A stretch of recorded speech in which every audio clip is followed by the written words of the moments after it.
My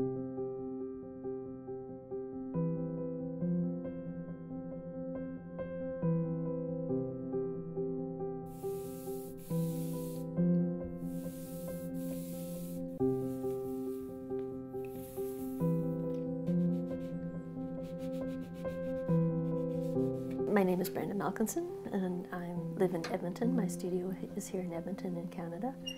And I've been an artist for over 45 years. I went to college in Calgary at the Alberta College of Art. And I began my artistic journey by doing stained glass. And I now focus on woodblock printmaking. Well, my interest in botanicals goes back to when I was a child.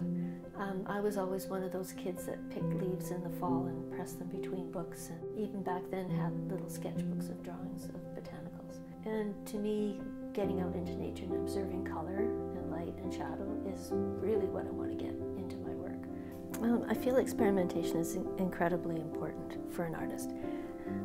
You can be a trailblazer by being an experimenter.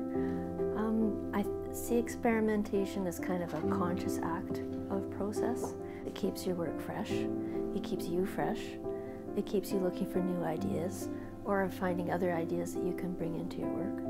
And it is one of the keys for having a long life as an artist. I think an artist gains a knowledge of themselves from experimenting. One of the things that I find as artists we kind of chase or look for is what is our voice, like what sets us apart. And so experimentation helps us get around ourselves and helps us get out of our own way, in a sense, to create work that is really unique and wonderful. My name is Jenny Willson, Director and Curator with Art Gallery of St Albert with the Arts and Heritage Foundation. Well, it's been a very interesting collaboration with ISEA. Our role this year has been to curate the online show, and curating an online show is quite different from a physical exhibition. And in some ways it's a little easier, and in some ways it's much more complicated. I would say that the works in the exhibition are incredibly diverse. Not just the physical nature of the works being highly experimental, many of them quite abstract, but in the sense that there's a lot of deep conceptual thought processes that have been going on behind the scenes with a lot of the artists. And it kind of comes together in a really interesting way.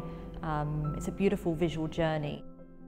Art is very dynamic, and it has to keep growing, keep changing, and I think that the experimental nature of the works and the collaborative nature of a large group show like this really helps artists to push themselves and just be aware of what's happening in the artistic community on an international level. I'm Paul Gravette.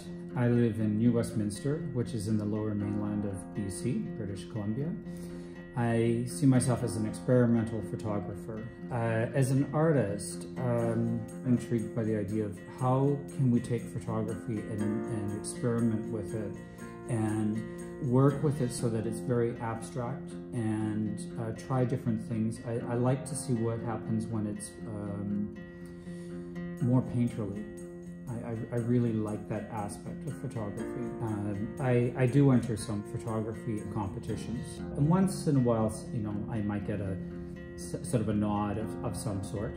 But I look at the images that have won, and they are very much, to my eye, very beautiful, but very traditional. And I find that the very abstract, the very experimental is not being chosen. So this is a very rare opportunity for me, and I would have to say quite an exciting opportunity.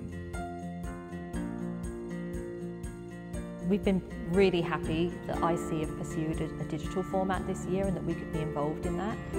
But we're still very, very much looking forward to presenting a physical exhibition in this space in 2022, and we'll be working towards that goal collaboratively with ISEA. ISEA is an amazing organization. It's an organization that I think is unique unto itself, and it gives artists who would be normally working in a specific way to continue to do that, but at the same time create work that is extremely experimental, definitely out of the box, and have a place to actually exhibit and get some feedback on that work. I would really encourage viewers to take a look at this year's 29th annual exhibition of ISEA. The work is outstanding. There's huge variety. The artists from all over the globe are represented in this exhibition. All kinds of media, all kinds of technique, all kinds of narrative. And so it would really be exciting, in a sense, to see a show that presents these kinds of opportunities for a viewer. And I think a viewer would see that art and art making and creativity is alive and well in the world today.